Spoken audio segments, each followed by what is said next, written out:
ರೋಹಿತ್ ಶರ್ಮಾ ನೇತೃತ್ವದ team India T20 ವಿಶ್ವಕಪ್ ಎತ್ತಿ ಹಿಡಿದಿದೆ. ಈ ಒಂದು ಗೆಲುವಿನಿಂದ ಕೇವಲ ಆಟಗಾರರಷ್ಟೇ ಅಲ್ಲ, ಇಡೀ ದೇಶವೇ ಸಂಭ್ರಮಾಚರಣೆಯಲ್ಲಿ ಮುಳುಗಿದೆ. ಆದರೆ ಗೆಲುವಿಗಿಂತ ಪಂದ್ಯದ ಬಳಿಕ ರೋಹಿತ್ ಟ್ರೋಫಿ ಸ್ವೀಕರಿಸುವ ಮುನ್ನ ಮಾಡಿದ ರೋಬೋಟ್ ವಾಕಿಂಗ್ ಎಲ್ಲರ ಗಮನ ಸೆಳೆದಿದೆ.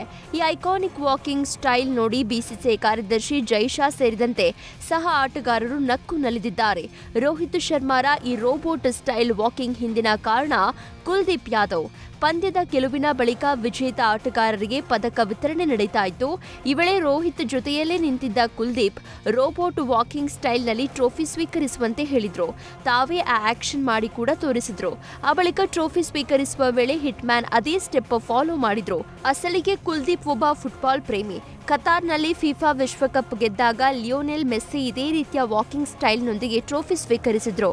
ಅದನ್ನ ನೋಡಿಯೇ ರೋಹಿತ್ಗೆ ಕುಲ್ದೀಪ್ ಈ ಐಡಿಯಾ ಕೊಟ್ಟಿದ್ದು.